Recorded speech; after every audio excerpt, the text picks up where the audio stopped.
Welcome to the Why Not podcast with me, Chrissy Hawkins. In a world where everybody asks you why, I'm here to ask why not. So sit back and relax or walk and listen and join me on this journey as we try to answer this never-ending question: what makes people say, why not?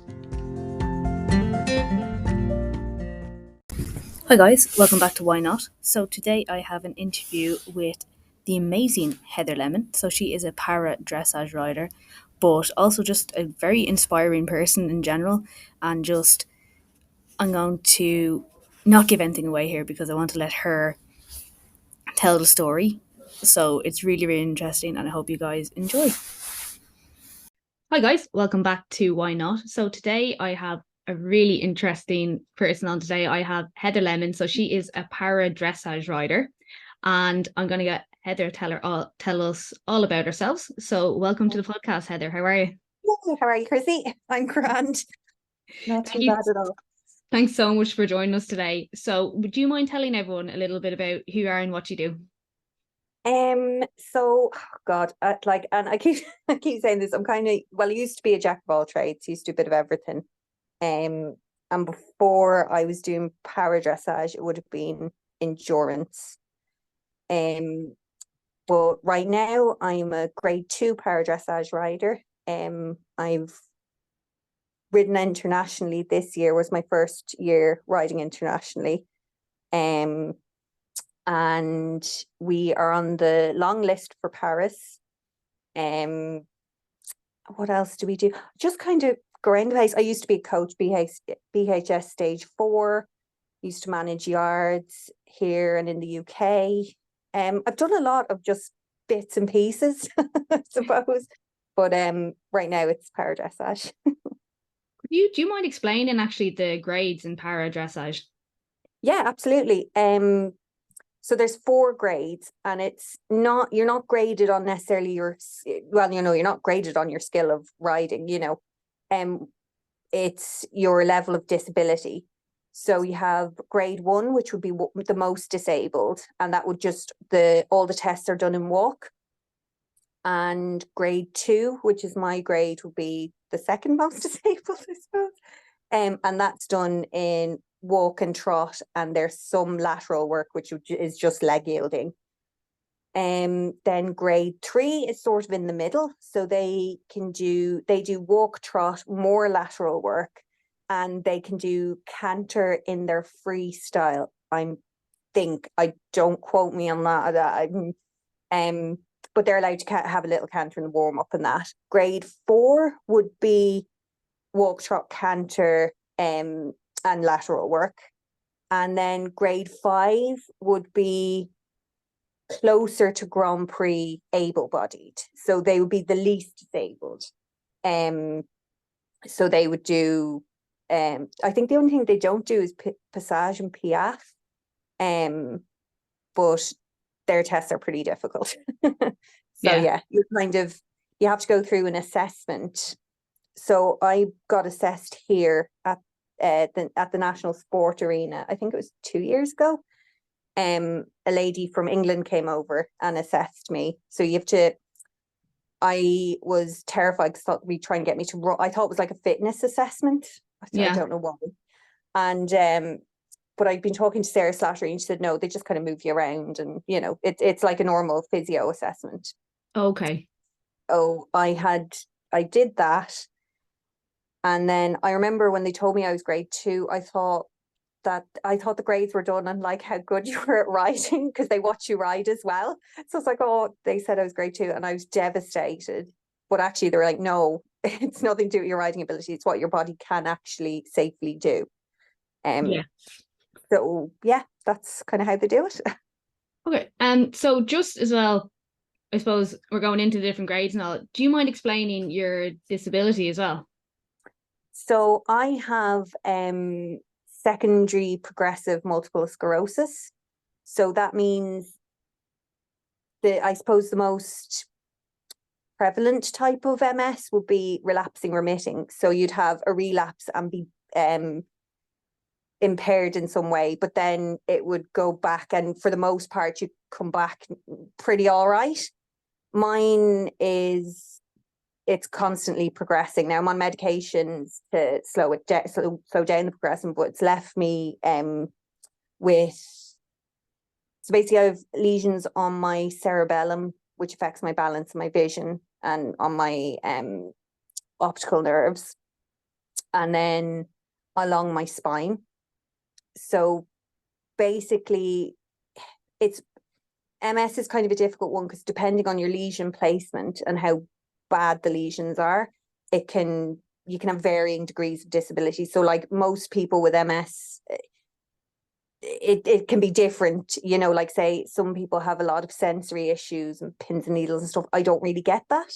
But the messages don't go through to say my legs or my core. So I've severe truncal ataxia.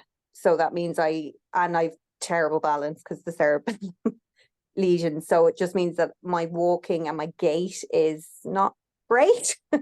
So it just kind of affects, like say, it's mostly on my left side. My left side would be worse than my right side. Yeah. So I can't really use my left leg. So when I'm riding, it's actually tied onto the girth.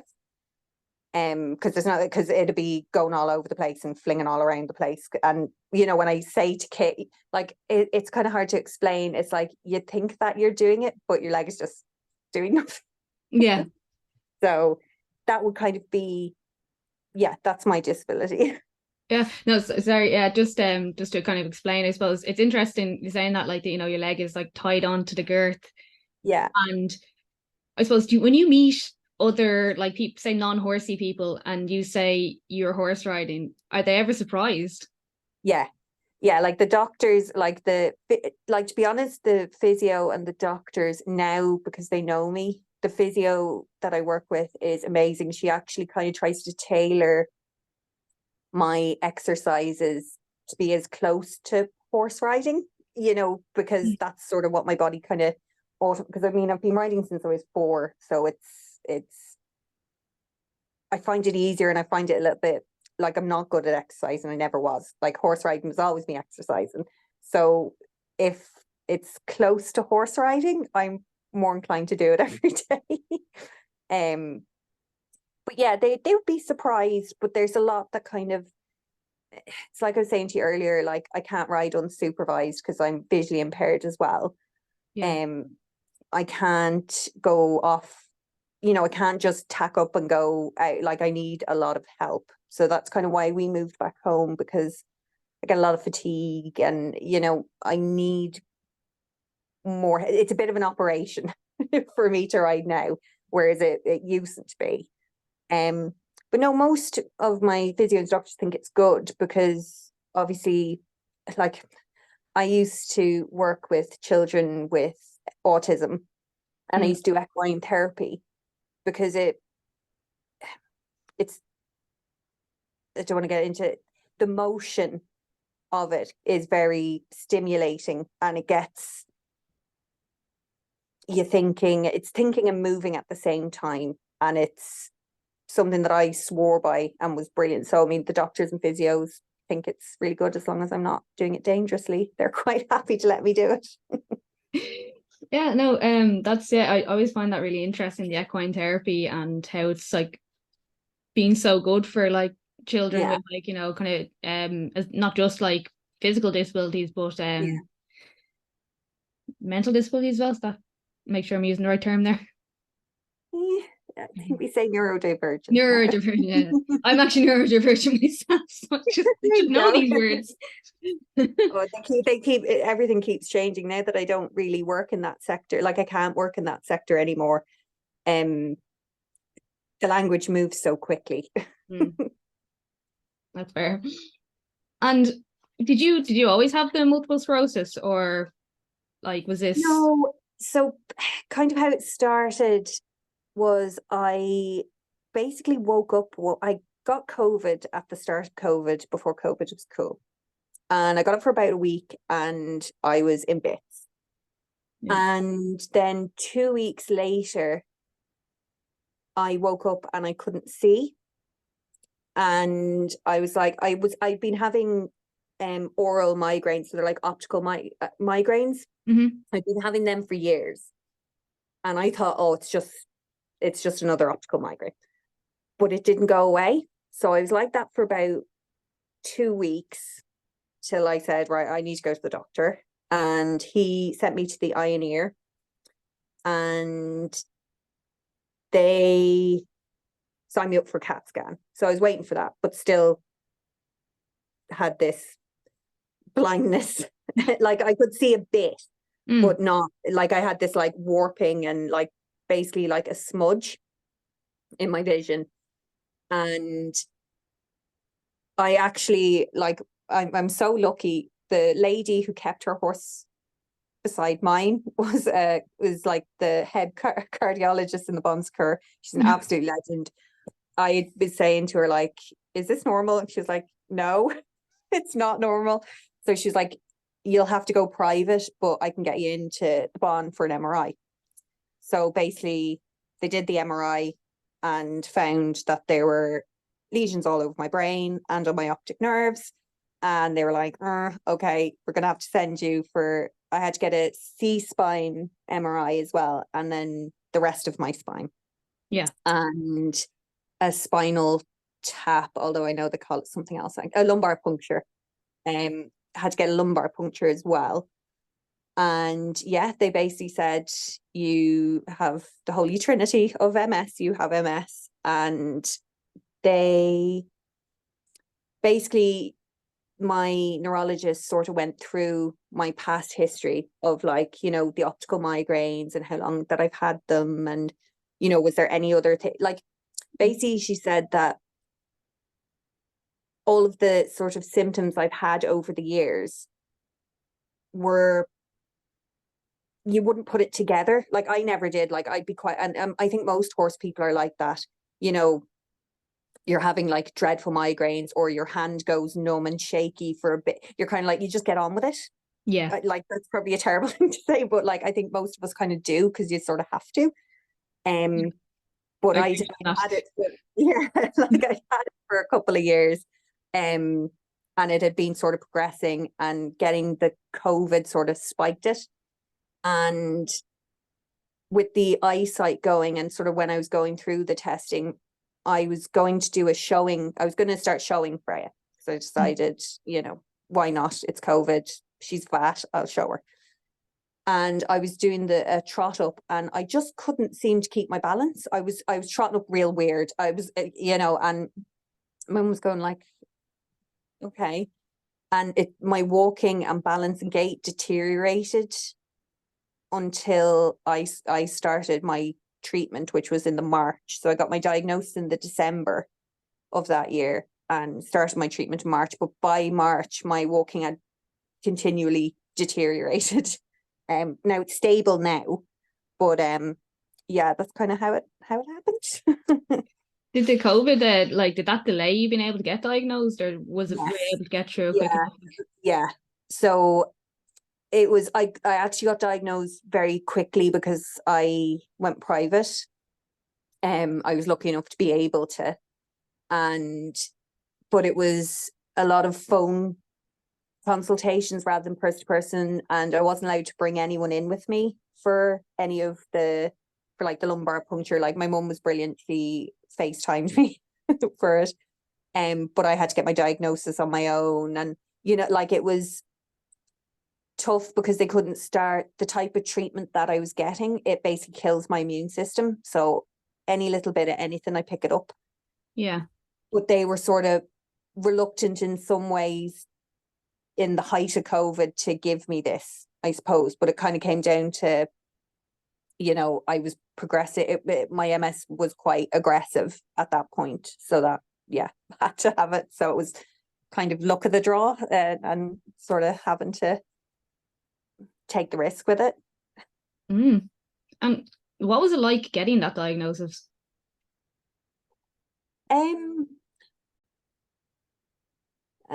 Not, I suppose by that point, it's hard, like, because I like to be positive, and I am very positive and optimistic. But sort of as things were going on, I was getting really frustrated, and sort of the worst thing was not knowing what was wrong with me and why, and not having any way to sort of fix it. And then you start Googling, which never do. So, you put your symptoms into that. I think it's the WebMD. Oh God, no, And not that. they have all sorts of and so that then you're lying awake at night thinking, oh my God, I'm dying, basically. So I was kind of weirdly relieved when I got it. At least I knew, and there was a plan, and it wasn't sort of how I never ever thought of MS or multiple. I'd never thought of it, except I'd seen a woman in a newspaper that was like trapped in her own body, and I think that was like, I don't know, the early 2000s. I was like, oh my God, I'm going to end up like that. No. But obviously, I said that to her. She's like, no, it's not like that anymore. Like, there's a lot of treatments available. So it wasn't. I'd rather not have it at all, but I was relieved Yeah. to know what was going on with me, basically, and sort of that there was a plan that I Yeah. was able to do. And I think my first question was, could I still horse ride? And she was like, yes. So yeah, that's kind of been the running theme of my they kind of joke about it now, because I was in hospital. I had to go into hospital for a couple of weeks there in September, and it was over my birthday, which sucked. Yeah. And I still had like cannulas and stuff. And I remember kind of, they let me go home for a couple of hours on my birthday, which was really sound. But I was like, can I? And they're like, no, you can't ride. No, no, don't even bother asking. No. I was like, oh, okay. I love how they don't even let you finish a sentence because they know what Yeah, you're gonna like, say. no, Heather. No. Tell us a little bit about Freya. God. She's I when I came back from the UK, I worked in a couple of yards, and it was sort of when the recession, it was just not a good time for working with horses, basically. Mm. So I decided to ditch horses altogether, and I was like, I'm going to work inside. It's going to be brilliant. I'm not going to be rained on. There'll be no mud, and I'll give up the horses, and I'll be totally okay with that. And I was for a couple of years. And then my dad works in a stud, and they have a foster foal program. So basically, they have gorgeous little mares, and they breed from them. It's just in case a lot of thoroughbred mares, that can be funny with the young and mightn't feed or anything. So they have milk, but they sell these off when they're weanings, so you can pick them up, for a decent price, and they're good horses, like they're good little horses. And my dad had gotten one for my mum called Rosie, and Freya kind of came with her. They were part of a set, but Freya was very nervy, and my mum was like, I do not want her. So I remember Kevin in the kitchen going, do you want a horse? I was going, oh, yeah, sure, go on. I'll sell it, make a few pound, grand. And just it kind of, when it came down to, I think she was 4 when I brought her in. I brought her in, I was going to sell her, and she was very difficult. And I was going, right, oh, well, I can't sell her as she stands now. I'll have to do a bit of work with her. Mm. And she was just such a reactive, difficult, and my mum would say dangerous. My mum wanted nothing. She was like going to get killed off that horse. Because she'd go into like blind panic, and she was like that since she was young. She was just a weird some connies are just really reactive, and she was like probably one of the most difficult ones. And I remember being in, I think it was my sister's car. She brought me home. I was in floods of tears. Freya had freaked out and done like a leap in the air, spun around. I came flying off, and I was like, I don't know if I can do this. Like, this is like, I've been doing this. I've been breaking horses and difficult horses for years, and I don't think I can do this. So I was like, the BHS, what more can I do? I tried all the old methods. Nothing worked. Like, she was a really bad rear. And I remember being crying in the car. We are going to get rid of her. I had the thing done up on Done Deal. I was ready to go. And I said no. And I was looking, I found this horsemanship thing. And it was a fella, some cowboy fella. Like, I mean, I think he only has about 2 followers, but Oh, he was really? talking about, yeah, like he's like a in the backwoods sort of fella. And he was saying about, I was going, how to stop your horse rearing, basically, into YouTube. And I saw, and sort of the way he was doing it, I was going, could that work? I'd never done groundwork with a horse or horsemanship or any of that sort of stuff beforehand, because it was all very, I don't want to say, it was very old school. Yeah. The way that I was trained, it was very classical. It was very everything. There was no, I suppose, room for a horse that was a bit of an individual in it. A horse that was quirky, which she still is quirky. She's a complete weirdo. But there's no really room in traditional training. There's no wiggle room. It's quite rigid. Yeah. So I started looking at him, and I was I'd been working with kids with special needs, and I was sort of figuring out, traditional schooling methods. And I was kind of going, okay. And I sort of changed how I approached it and started doing a bit more groundwork, bonding, trying different things. Because I mean, I suppose once you're kind of given the green light to sort of have a mess around and see what works, and to really look at the horse, like it opened up a whole different world, Mm. Cured the rearing, cured the bolting, cured out, everything was kind of fixed, and she just was a different horse. Now she's still quirky, she still spooks, but I kind of went like, in fairness, that's just her, and I'm kind of okay with that. But she is completely voice trained. I voice trained her. I did all of these really weird things with her.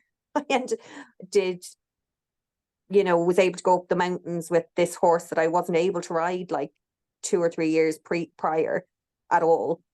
And then when I got sick, I was going, am I going to still be able to ride this horse?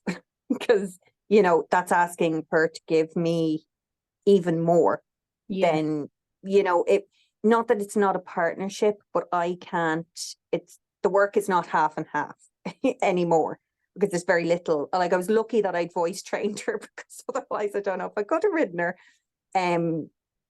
But we had a couple of kind of teething problems. Like she'd sort of get a little bit like, why she's a horse that needs a lot of leg. Yeah. And then legs weren't working. So she was like, where are you? But she just, as time is going on, she's getting better and better, at sort of just going, like, I just sit on her and tell her what to do verbally, and she does it. So I'm quite lucky. But yeah, she's a strange horse, but I think I've ridden so many horses in my life, and she's probably the horse that's taught me the most Yeah. about kind of not being so like, and people say doing groundwork and trick training and all that sort of stuff is a bit, pony patter, and but it was something that it mightn't work. These things don't work for every horse, and I wouldn't be very, very hardcore about it, because I still use traditional, right? Like, I'm still quite traditional, but there's always wiggle room for everything. It taught me that you can train a horse as an individual, and not just, get the walk, get the trot, get the canter, stop, start, turn, do a course of jumps, do a mini dressage test, and sell it on, that sort of way. Mm. Do you think that kind of like old school mentality is still very prevalent in the equestrian world? Oh yeah, absolutely. Well, I mean, until I met Freya and exhausted all possibilities and methods. And I think that, did I bring her in for it in 2016? I think it would have been 2016 I brought her in. I would have been very traditional, and I would have been very, You know, even this cowboy fella, it wasn't until I watched a couple of videos of him ride and going, okay, all right. You know, and he used to kind of explain like this horse is very anxious, very reactive. And I kind of never thought of that because you kind of, when a horse is reactive or spooky, you always kick it on. Mm. That was always the case. Kick it on, you know, never let it spin around, you know, like it was just there was a way of doing things and that's how you did it. Whereas it was kind of like, okay, well, she's reacting to this thing. Why? Is there anything I can do to sort of help her get over that anxiety and that reactivity? You know, is there a way that I can make her feel secure before she gets to that point where she's just gone absolutely no and she's panicking? You know, same with people, I suppose. You know, it was not necessarily treating her as a person, but treating her as an individual and sort of, you know, you're taught about horse behavior, but a lot of traditional methods don't really allow for that, for a horse to be a horse, I Yeah. suppose. And yeah, I do think it's very prevalent, and particularly I find sometimes in dressage training, I can find it quite difficult to reconcile the two. Mm. Like I'd be known for being very friendly to the horse, like my nose band swinging, you know, that type of stuff. You know. That's it. It's interesting saying that, like, because we would, like, normally as horse people, you'd be like, oh no, horses are different. Like, we've always had people say, oh, the horse does all the work and stuff like that. But, they like, you'd argue, no, they're different. And Yeah. for some reason, our training, we're like, no, no, it must one size fits all ponies. Well, this is the thing, and it's something that you don't, especially when you've been doing it since you were a kid. You kind of don't question it. That's just how it's done. And I never, because it always worked for most horses, but most horses you just give them a kick on, or you know, it's like with lunging. Like I absolutely love lunging, and like if there was lunging competitions, I would be entering Freya into every single one of them because she loves lunging as well. Because I don't lunge to tire her out. You know, it's and I know that I suppose you're not supposed to that's never been the case of lunging. Lunging is for, you know, training. But a lot of people lunge to tire a horse out so they can get up on it, and it's too tired to sort of, but so you haven't really addressed the problem of it spooking or bolting or anything. You've just made it tired so it can't run as fast. It's not really, you know, it's that sort of thing, I suppose. Yeah. It's a really good point, actually, saying that. Like, yeah, it is. You're just tiring them out so they don't cause the problem. You're not fixing the problem. You're basking it, I suppose. Yeah. Yeah. And when you started trying these kind of training things with Freya, what did people around you kind of think, or were there anyone going, "What are you like? Why are you Oh, bothering?" they thought it was absolutely mad, completely Yeah. mad, completely mad, and it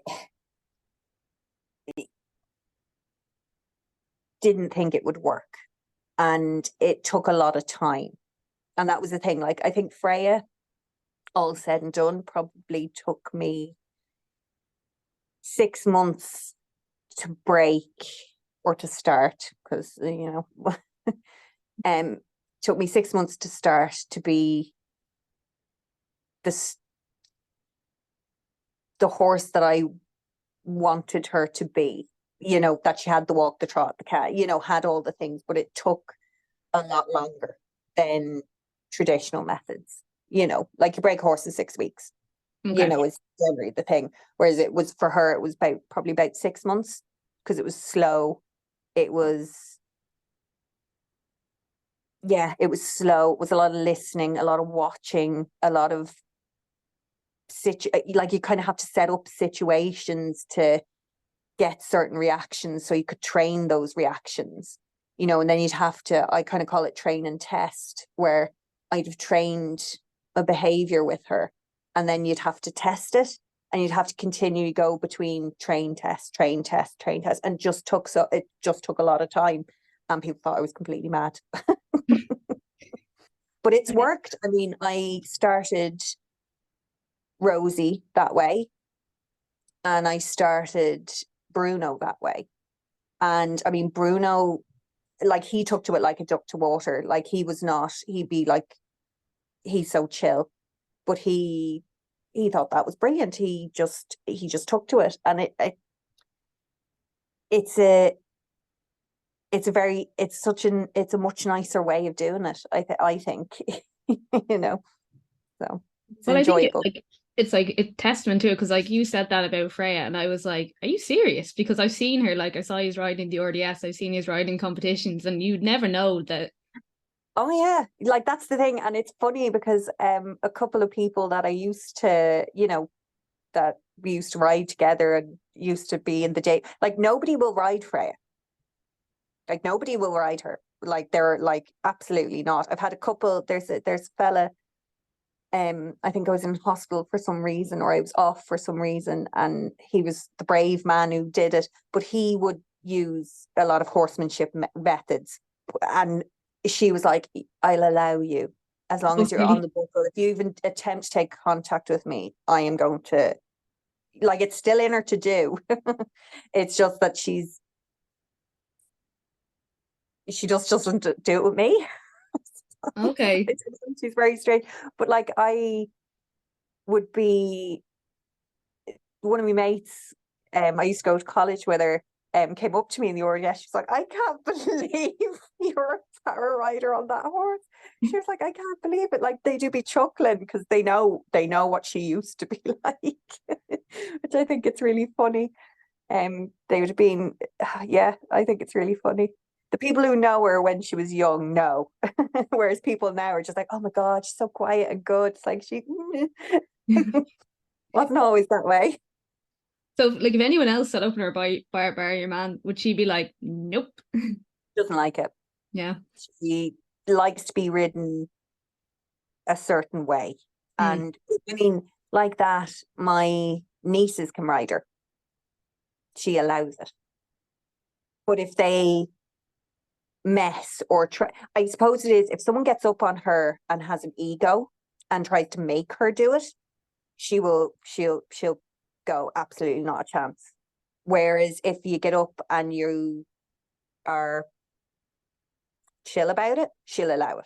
But very Yeah. few people would be brave enough. Have been brave enough to get up on her.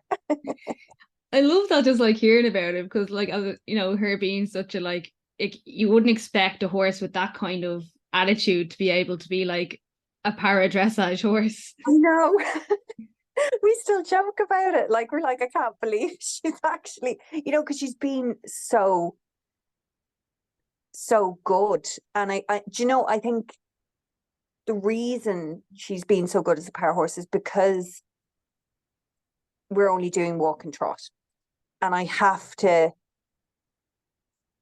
do so many transitions and I get tired so quickly. And it's just, for whatever reason, she's mostly, basically, we do so many transitions and we halt so much and we walk so much and we only trot that she never gets revved up.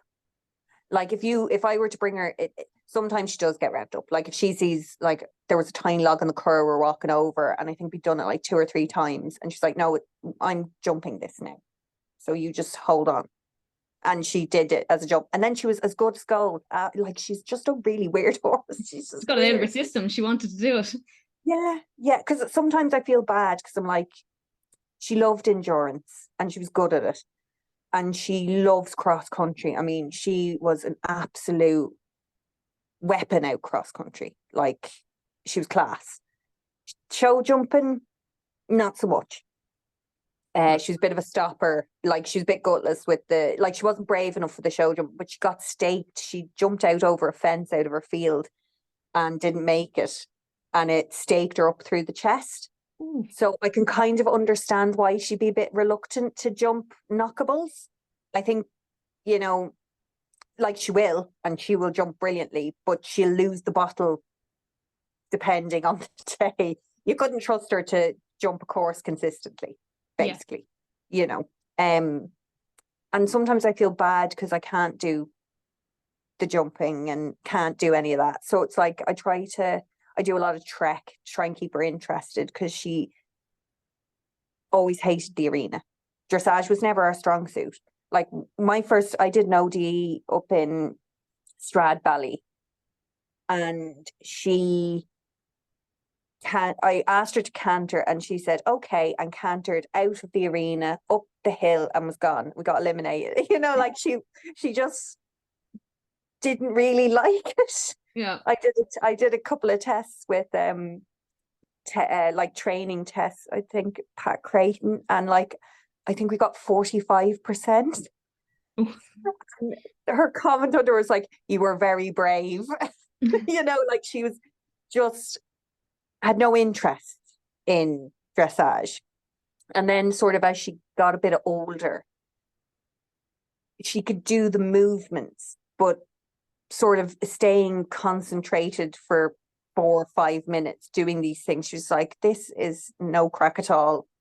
When's the jumping going to happen? So it's actually quite funny that our first walk and trot tests were not good. Like they weren't, because she just was like, why aren't we cantering? And why aren't we jumping? And it's the jumping. So it actually took a lot of time. I did a lot of online tests before I even went out in public. And yeah, she just has gotten better and better as we've gone on. I don't know why. She likes it now. Started to accept her fate. Yeah, she's kind of like, but she seems to be, I suppose it's that thing with, like, say, eventers or endurance horse, like they have to keep going, and they have to keep going fast. And there's always that kind of, it's very difficult to switch between control and, racing, and now that she knows that it's always just going to be this chill thing, she's far more chill. Yeah. No, it makes sense. And so you started competing internationally now as well. What was the process like getting up to that level? Oh.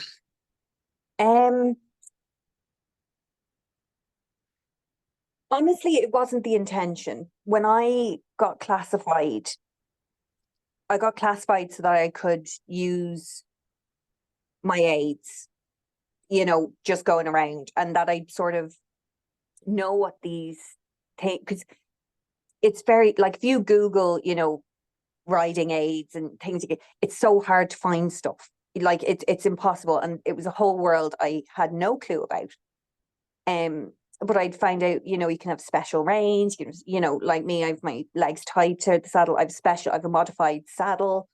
But if I wanted to do any competitions, like, I want to do my little trek competitions, and it's like, sure, I'll do, a bit of dressage, and, potentially, like, I was thinking I could go in to do around a show jumping blind, which never happened. And I would never consider such thing. But I was going, God, if I have all these things, I can do it. Yeah. So I got classified, and I was sort of saying to the classifier, I was like, if I wanted to do the dressage, would I need a different horse? Because that was never going to happen. Like, that will never happen. If I'm not doing it for, I'm not doing it, basically. And she's like, oh no, she'd be perfect. She'd be grand. Just, start off and see how you get on. So it's like, okay. So that was sort of, I'd done a couple of online tests, but I was like, right, I'm going to do the riding club, because they have a little intro test. Yeah. But to kind of do that, I needed to be classified so I could use my bits and bobs. So I'd contacted them. They were like, absolutely, that's totally fine. You see, I needed somebody to call out the letters, because I kind of hadn't got because say when I'm going around the arena, I have every step of that test counted out.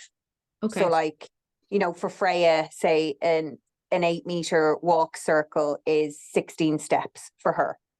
So I know, and between each letter, it's 4 steps a walk. So I kind of, or 4 steps trot, or whatever it is. So I have all that mapped out. But at the time, I kind of hadn't gotten that down to where I didn't need a caller. Yeah. So started doing the intro test. Freya was doing really well. I think, like, she was doing ridiculous. She was doing better than I thought she ever would. So I was going, God, will I join Dressage Ireland and give it a go? Because they do para tests. And at the time, I didn't know that there were different, you can do a para intro, a para novice, and the para Grand Prix. Now, I didn't know that the other two existed, so I just went straight into Grand Prix. I was like, sure, why not? Yeah. Went in, was doing it, and we were scoring really well, and she was hitting the high 60s and 70s. And I was kind of going, God, we could actually do something with this. Sure, let's, you know. Um, and we sent our scores in, and you have to get a certain amount of scores from list one or two judge, and you can go on the national talent team, and then you can ride internationally. So I was going, sure, we'll give it a go. Sure, Why why not? not? It was kind of, it wasn't something that I intended, because I suppose you always think that you're not good enough anyways, but she just was really good at it, and we were scoring well, and kind of went for from there, got our FEI license and our passport, and we did 3 internationals last year, and she did all right. There's a lot we need to work on. It's mostly me and my nerves, because I suppose the first year you're kind of a bit starstruck. I think I was just starstruck for a lot of it, going, what the hell am I doing? Where am I? What's going on? You kind of are like, I suppose that like imposter syndrome. Like I was sitting, I think, was it when me mum went to Hickstead, and I was sitting there having a hot chocolate, and I was going, I'm in Hickstead. Like, what the hell is going on? This is wrong. You're like, what the hell is going on? So yeah, that's kind of how it happened. Not necessarily an accident. It wasn't like it turned into being a dream, but it wasn't something I had ever thought. Because you see, when I look at a lot of the other riders, they're on horses that are much fancier than Freya. I think Freya is very fancy, but it's dressage, you know what I mean? Like, not a little wild Connie blowing in, you're doing well, that sort of way. You kind of just don't think that it would be possible, I suppose. Do you think that's a bit of a problem with it, though? Oh God, we'll have to have about 20 podcasts to get over what I think, but I think there's a lot of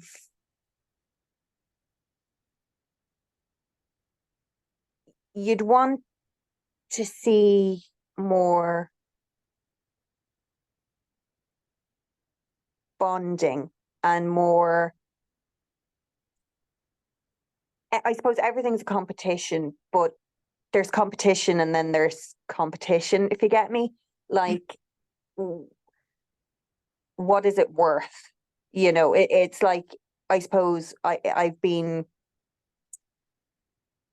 has been alluded to that if I wanted to do really well, do better than we're doing, I would need a better horse. And for me, it's not really about that. It's like, I've brought this absolutely insane little Connie from being dangerous and unrideable to being an international horse. And yes, we're only doing walk and trot, and but it's a journey, and it's a journey I wouldn't want to do not on her. Because I had no intentions of ever really riding until I kind of got her, and things snowballed, and it's sort of what it is now. Like, I wouldn't want to. I don't intend to get a really, really brilliant dressage horse that I don't know, that I haven't had any part in, just to win, if you get me. That sort of way. Like, it's not really about that for me. Like, I'm just glad that I can ride it all, to be honest with you. What do you think is their issue with the fact that she's like a Connie as opposed to big fancy horse bred from X and Y? Well, you see, Irish horses for the most part, Connies, thoroughbreds a little bit less, drafts, they pass very close to the ground, so they don't have the elevation that a lot of judges look for nowadays. Okay. Modern dressage is they're looking for a lot of elevation in the front. Mm-hmm. And the trouble is with the Irish breeds, like Freya can get elevation, but it's not that kind. It would be, it wouldn't be as exciting to the eye. I don't know how to phrase it. It's not as, modern dressage is a lot showier and a lot more dramatic. I get you. Yeah. And not necessarily, for me, as classical as it used to be Mm-hmm. the day. And unfortunately, Freya falls into a category that she would do a lot of the move. She does the movements textbook, but close to the ground. Yeah. Like she passes close to the ground. We'll say it that way. Like she, She yeah, does she. classic style. If you see her going in after a big flashy warm blood, who is going to score higher? Even though Freya could be the most correct, bestest horse in the world, she just isn't as elevated as, and she never will. Like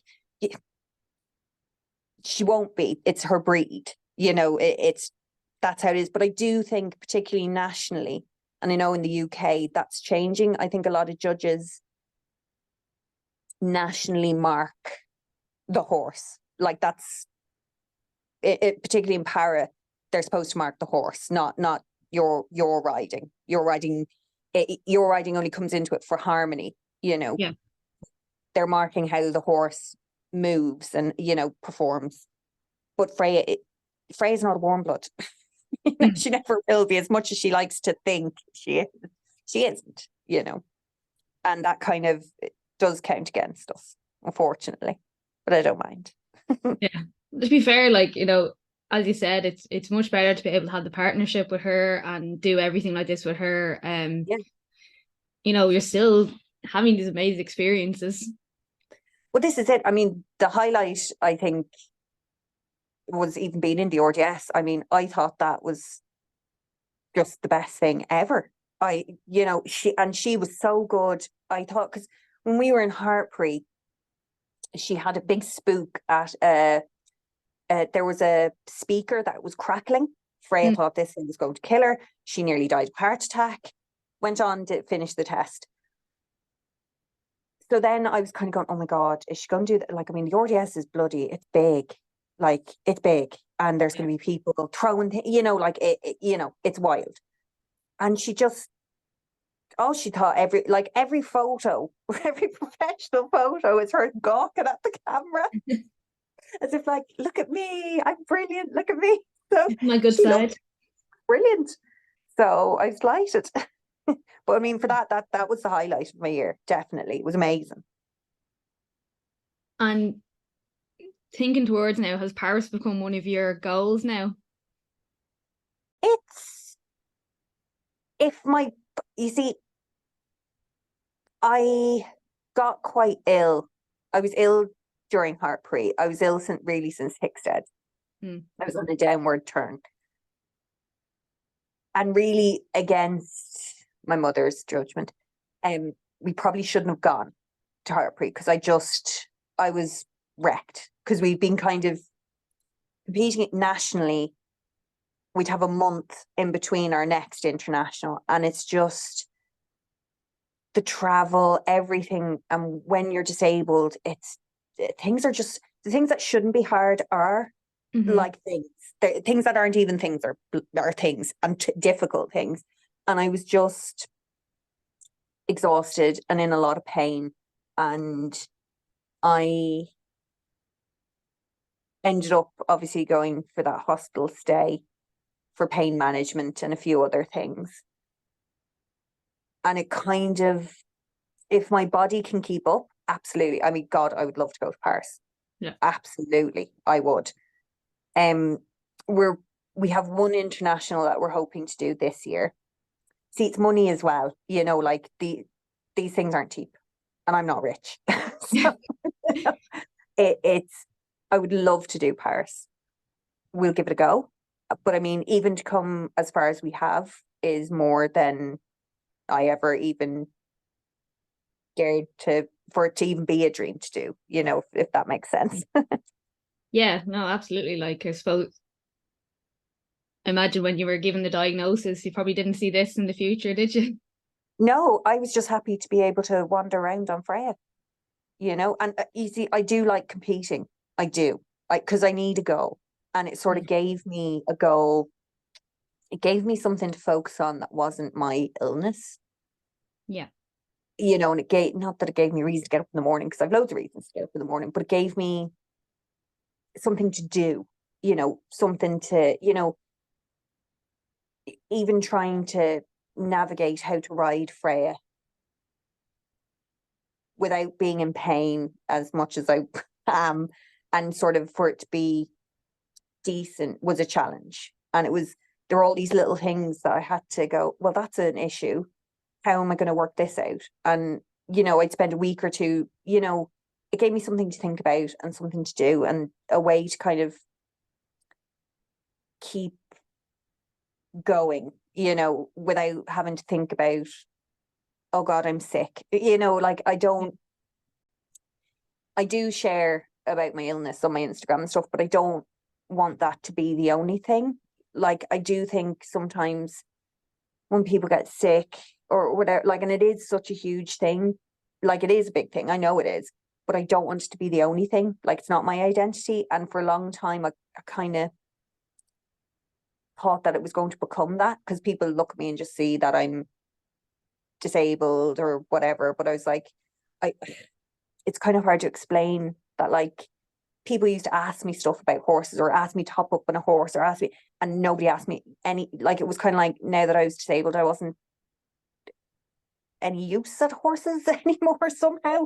I get you. But it kind of drove me to go, well, no, actually, like, I can. And so it's like my main goal was to just even do, if all I ever did was do a walk test or a walk and trot test, I'd be happy, because I'd be out there, and it just kind of kept the goal. I'm not one to set a big goal. I like little goals, and keep, you know, there'd be an obstacle and I go, right, get over that and on to the next. Like, I do it in kind of little chunks, rather than set up this big, huge, massive goal that you can not get disappointed with, but you can kind of get too sucked into that one thing, instead of, like, I like the little things, Yeah. the little obstacles, that'll get you there, or get you to wherever you're supposed to be, I suppose. How important has Freya and horses been to managing your illness? Oh, huge. I don't think I'd have stayed sane, because I like doing things, and I'm not able to teach anymore.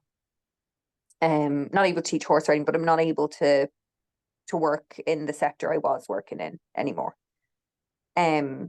Yet I have plans. These are other little things, but yeah, I would have basically just been sitting in my house thinking about being sick, being in pain, like, you know, particularly with pain and stuff.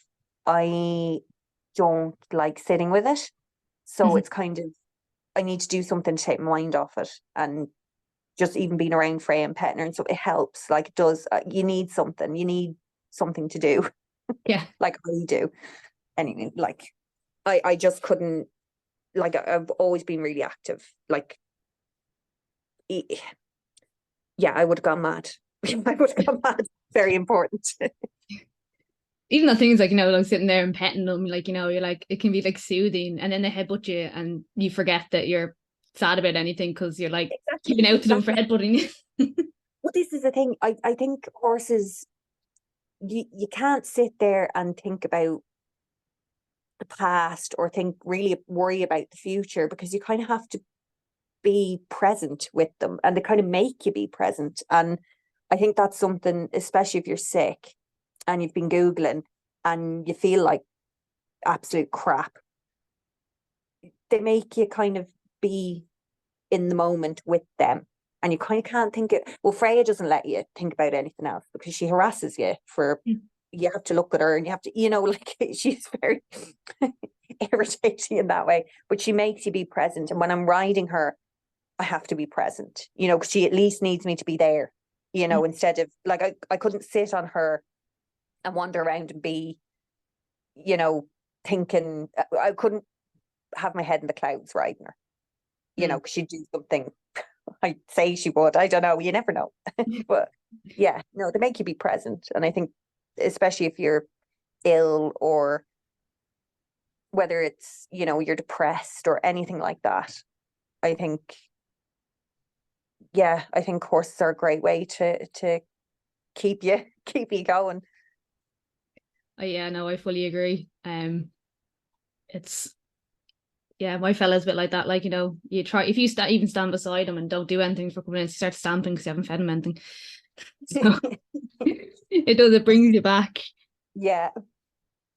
I think that was pretty much everything I have to ask you, Heather, but I do ask all of my guests one thing at the end of every podcast, and that is, what is the best advice that you've ever been given? Oh, when I first got diagnosed, I joined an MS group, and there was this owl one. And now, and I will say, I was really good in front of my family and my friends. Like, I wouldn't be moaning and groaning, but I mean, this MS group was free license to just let go and be like, oh my God, everything is dreadful. Like, it was it was a pressure valve. And I was basically going, oh, what's the point? You're kind of like, what's the point or whatever. He said, you have to keep doing everything you can do when you can do it and while you can do it. And when you can't do it, find a different way to do it. And that has been basically, I was like, oh my God, revelation. I was like, yeah, like I could sit and give up and wallow and everything, but I'm wasting, say, like, my mobility and things will deteriorate over time. So why would I waste what I have now thinking about the future, and being upset about it? So that was 100% the best advice I ever got. It was a good kick up the arse. It's really, really good. I like that as well. So before you go as well, I just want to say thanks for joining us today. Yeah, thank you for having me. I was so nervous. I'm not good at this. I'm doing word vomit. No, you're brilliant. You did really, like, it was really good and really interesting. And I just want, where can everybody find you if they're looking to follow your story, follow you and Freya? I have an Instagram. It's Freya the Connemara, and the Facebook would be the same, and the TikTok would be the same. Although I'm not good at making. I'm struggling with social media at the moment because I'm tired, and and it's winter, and all photos and videos and stuff in winter looks bad. But my TikTok would not be the most active. But you can find me there. I mean, if you want to, that's where I'm there, but I'm not active on it. Instagram would be the main one. I'm terrible at Facebook as well. But yeah, it's Freya _the Connemara on everything, basically. And I do say people should go follow, because some of your content is so cool, and just even seeing the things you do with Freya, like, I just really enjoy it. Thank you. Yeah, I do my best. I will start posting once there's more light one day. It's crap time for video, and I totally understand that. I just can't. And everything's so mucky. Ugh. Nobody wants to see a filthy white horse. Nobody does. Yeah, the one downside to a Connie is the grey. Yeah, and it's keeping her clean, and there's only so many filters you can stick on to make them look clean without actually cleaning them. Love that. And as ever, guys, you can find me on Instagram and TikTok. The Instagram is strong in the saddle with an underscore at the end. TikTok's out the underscore. And my website is www.chrissyhawkins.com. And then just want to say thanks again for joining, Heather. Yes, thank you for having me.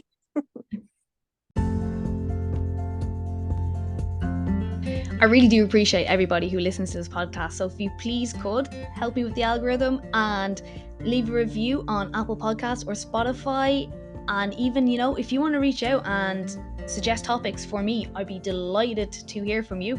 Drop me a DM on Instagram or TikTok. And thanks again for listening.